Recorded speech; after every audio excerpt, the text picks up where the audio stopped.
So hi everybody, my name is Masha Sedova, and I'm presenting on how we humans suck at calculating risk and how it affects security.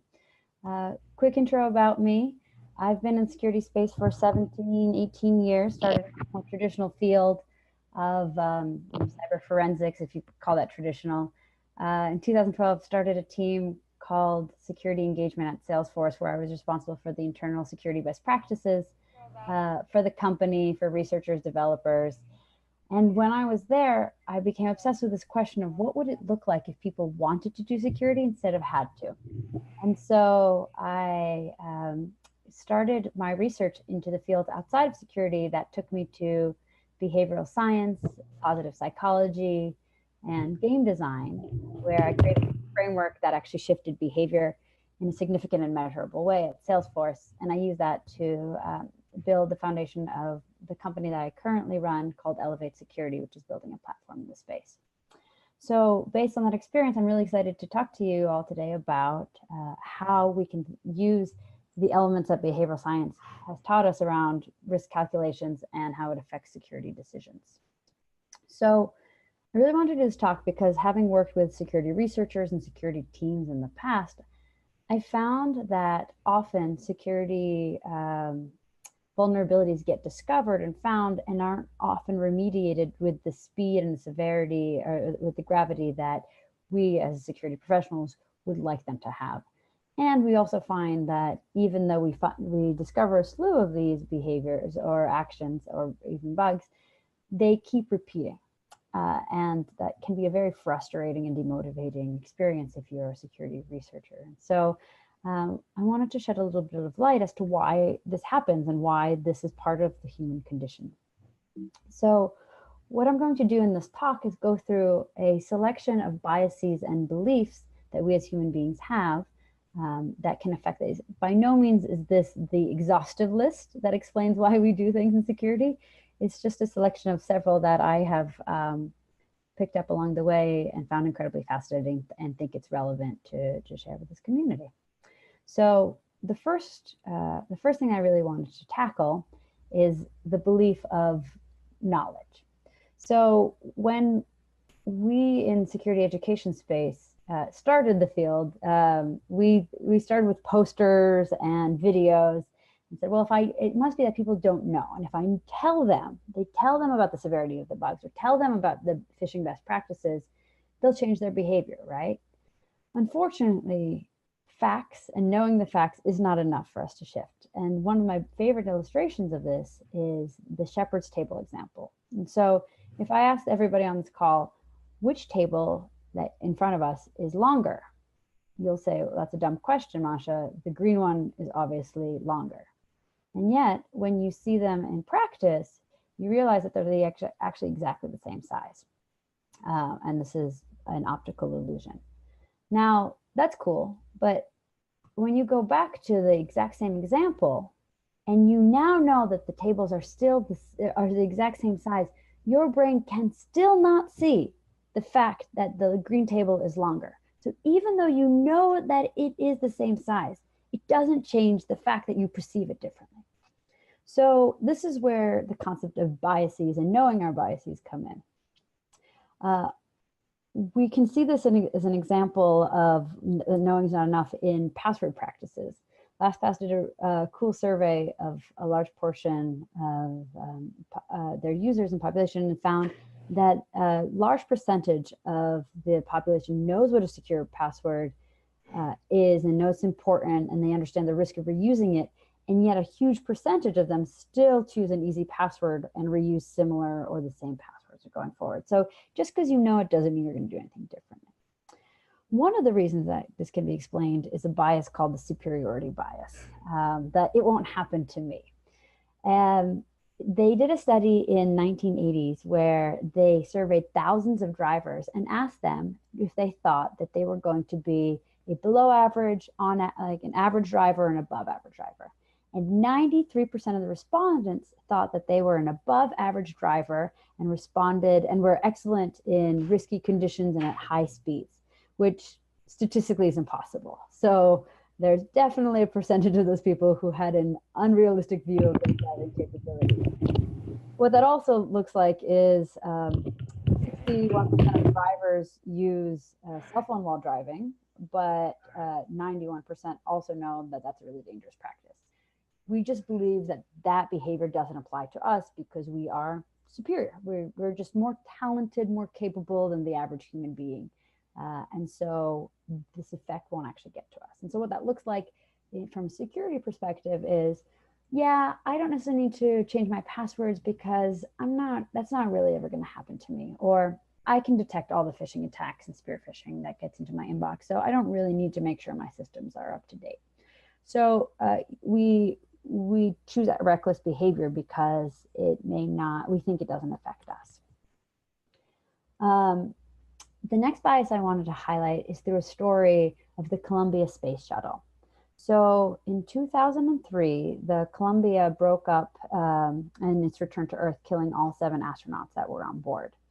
And an investigation ensued after the fact that discovered that there's a large piece of foam that fell from the shuttle's external tank and it hit the spacecraft at the wing. So this is what this image here shows. The situation, though, as it was beginning to get investigated, was that the foam issue was actually known for years.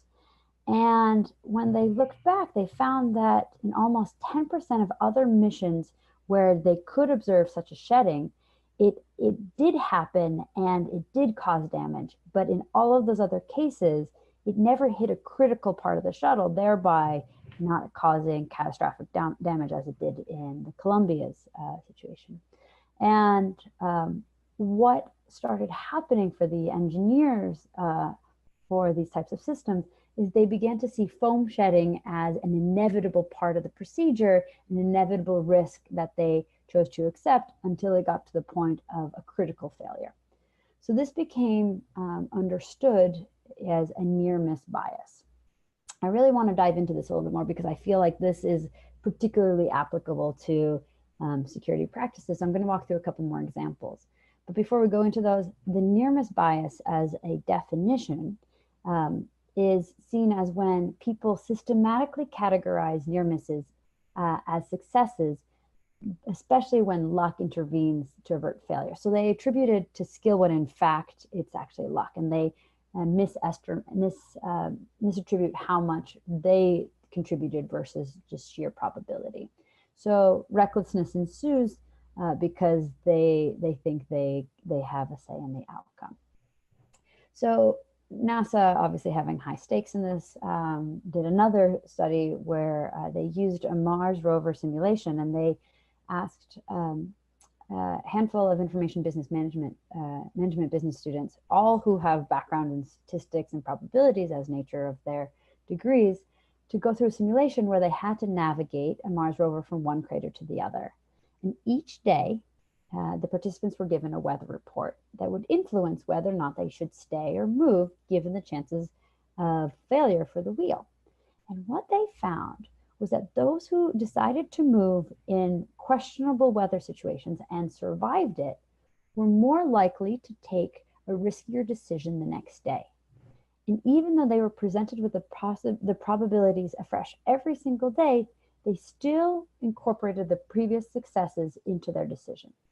And so what this comes up as is that the key findings of the study and of other near-miss bias research is that people tend to see events as linked and not independent. So I'm on a hot streak, so I must be lucky, I'm untouchable, even though every event is statistically independent from the other. And what they also found is that people with near-miss data tended to skew towards riskier decisions than those without. And they found this to be specifically relevant in evacuations. So what they saw is that if someone had survived a hurricane or a hurricane evacuation directive in the past, they were far more likely to take their chances next time there was a hurricane, as opposed to someone who had never experienced a hurricane or had never had to get out of the hurricane's path. So people who survived it thought that they were luckier, right? And so they didn't need to do it next time, even though obviously hurricane impacts don't tend to trend from one hurricane to the other. So how does this apply to security and security practices?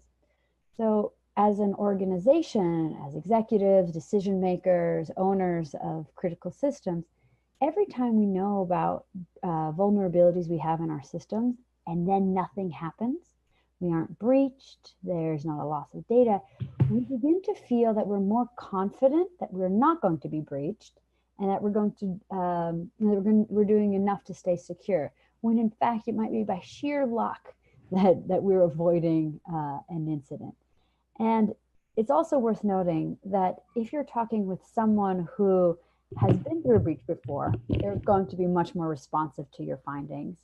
Or if you're talking to someone who has no information in the past, they're starting new and they've never survived a list of vulnerabilities, for example, and your worst response rate is going to be from someone who had to handle vulnerabilities in the past with no severe consequences because they feel like it's not actually going to happen. So the next question that I wanted to explore with you all today is the concept of fear. Fear shows up in the security industry often, FUD, so fear, uncertainty, doubt. It shows up a lot in our marketing of our tools and technology, and we use it a lot in communications trying to shift people's behavior. We really want people to say, oh, like if I scare you, you'll do something about it. And I wanted to explore the question of, does this actually shift people's behavior? And would you know, there have been studies around this because everything from healthcare to politicians have tried to use this tactic as well. And what I wanted to show you was this finding that said that in fact, fear does lead to attitude change, but up to a certain point. I personally am a little bit disappointed about this. I think we overuse fear way too much, and I think we can use a lot more of positive reinforcement. That's probably a story for another time. And what I found really interesting is that a certain amount of fear presented in the right information, the right context, can in fact lead to an attitude change. But too much without clear path to hope or remediation becomes overwhelming, and we disengage from this information. So what does good information look like? How do we use it effectively? So there's three key findings in fear messaging. So the first is you have a contained recommendation for a one-time use. The second thing is you actually have to highlight the behavior, the benefit of that behavior change. And the last is you actually have to provide an outcome, something that you want people to do to alleviate this fear. So in this example to the right, the fear that they're trying to get to is brain damage. The specific thing that they want you to do to avoid this threat is wear a helmet, right? So it actually can be useful. If it's too much, people could disengage and say, well, that's too big of a problem, and it's scary for me to think about that. What that looks like in security is I put up two different messages that I've seen in my own career in communicating with executives around how you get them to shift their behavior. So you can say, hey, you're so owned, you've probably had backdoors in your systems for years. It's going to take forever to clean it up. Your data's probably already gone. Probably just makes sense to like re-architect your whole network from the beginning. And like that's fearful. That might actually be accurate, but that doesn't actually get to the outcome you want. When in fact, if you can provide people information specifically around what they need to do and the impact of what you specific ask is, would be incredibly helpful. So as a sample of this is, we found really critical vulnerabilities. This is the impact of those vulnerabilities. And if you solve all your P1s, but in the next week, it'll greatly improve your security posture. There's a little bit of hope in there, as opposed to just the end of the world conversation. So the last topic that I want to talk with you through is the concept of perceived threats. So we as human beings are trained to identify something as a threat and take proper reaction. We are actually really good at responding, flight or fight response. But the thing is, we don't always perceive things that can do us harm as threats. And so what I want to walk through in the next few minutes is just an understanding of what does constitute in our brain as a threat, So if someone pointed a gun at us, yeah, we'd react. If there was a predator coming up, yeah. What about a security vulnerability? Why do we not get all worked up about that? So the reason we don't is because we perceive threats if they match one of four or one of four categories. It could be several of these instead of just one. But there are four ways that we can perceive a threat. If something is intentional, if something is immoral, if something is imminent, or if something is instantaneous. So I'm going to go through an example of each of these and outline it for you. So if a threat is intentional, we are wired as a human being to see and understand and try to figure out what the other human beings think and feel and why they're acting the way that they're acting. And so we're constantly looking for intention. And we are attracted to the belief that if somebody has malintent towards us, it is a greater threat, which is why we overweight the risk of an underwear bomber on an airplane and severely underestimate the risk of influenza, which killed 80,000 people last year alone. So while both are risks, one of them is perceived as a threat in our minds. Next is immoral, right? So if we are wired by society to have rules for what is right and wrong, and if something triggers the sense of wrongness, in this case, if someone told us security vulnerabilities was as severe as eating puppies, we would be up in arms tomorrow about it, right? Like, no, we can't eat puppies. It's not allowed. And that violates our internal moral code. And so we are driven to action about that. Security vulnerabilities don't trigger that for us. Imminence. So a huge portion of our brain is designed for us to survive. And we're designed to withstand attacks that are coming at us immediately. In fact, most of our brain is just one big, giant get out of the way machine. There's only a very small part of it that's designed for future planning and preserving yourself in the future, which is why we are so good at responding to a baseball flying or a baseball bat flying at our face, unless you're on the phone, obviously, in this picture, but are so terrible at flossing. So much so that something like 26% of surveyed Americans even say they floss, and you know a subset of those are lying. So we're really good for solving some situations of problems that are going to affect our next few moments and our plans tonight, and not great for planning for avoiding things that affect our week from now, our month from now, our year from now. So long term, not awesome. And then the last thing is instantaneous. We have a hard time perceiving threats that happen gradually.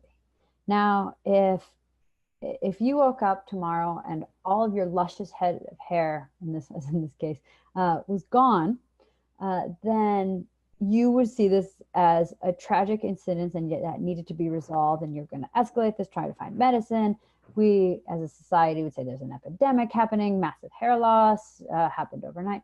But because it happens slowly over time, one hair at a time over years, we don't see it as a threat. It doesn't register with the same amount of severity, and we grow accustomed to it over time. So if something happens instantaneously, totally different story than something that happens gradually. So if we look at security incidents that do perceive threats and why they've driven certain actions and motivation, is because some of these do fall into a category. And when we present our findings or understand that we're working on a case potentially that falls into these categories, that we do play it up for its full potential. So intentionality, if we can understand that there's a threat actor behind it who had malintent, in this case, cozy bear, fancy bear, that there's someone who's has the outcome of trying to do us harm, will drive greater action. Immorality, if we can tie it to a personal and individual sense of pain, like your grandmother losing all of her identity and all of her retirement account, feels wrong, and so again can drive greater action. If it's imminent, If you see this this event coming, and like if you won't survive it if you don't resolve it now, and you can't keep putting it off, because in this case Y2K, there's a very specific date and that was looming and it was coming. Obviously nothing critical happened, but action was driven because it was coming, and it was coming regular and steadily with a specific date in mind. And instantaneous. I think the reason why we do see a lot of press and momentum around things like Spectre or Heartbleed is because it's not like a gradual buildup of P1s in your organization over time. It's a criticality that happens overnight. It hits the press and it's so severe that you have to shift all of your resources to it immediately. And I believe that should things like Heartbleed have steadily developed over time with gradual findings, a lot of people have taken a lot longer to shift their behavior in this space, and it would have taken companies a lot more prodding than it did to start addressing this. And so as a final takeaway for this, I want to recap some of the things that we've covered. That first of all, knowing about security isn't enough to change behavior. So even though we tell people the facts of their systems or their behaviors, unfortunately, we and they are human beings, and knowing facts are not enough. We're just not wired that way. We tend to be overly optimistic that we are more capable than other people and that bad things won't happen to us because just that, we are more capable. Whether or not that's true, statistics show us that more people think they're capable than they actually are. We find the next finding is that the more we avoid failure by means of luck, the riskier the actions we take. And the further we get away from consequences of risky actions, the more likely a damaging and severe incident can happen. And the last one is the majority of security issues don't usually register as one of the 4 categories of threats, and thereby don't trigger the appropriate response. And if you are able to showcase a threat in one of these categories, you are more likely to evoke the appropriate threat response that we often hope for in the security of the organizations that we work with. And with that is the end of my presentation. You can find me on Twitter at @modmasha. You can email me, the email provided, and please use the hashtag #ItTakesACrowd if you have any specific questions. Awesome. Thank you so much, Masha. I really appreciate your time. And yeah, like Masha just said, we'll please post your feedback and questions on Twitter using hashtag #ItTakesACrowd. We also started up a forum thread, so we'll try to get some conversations going there. But thank you so much, Masha. And we'll get Tal up here in a couple seconds. But everyone, please give her a virtual round of applause in the chat. Thank you so much, Masha. Thank you, everybody. Bye.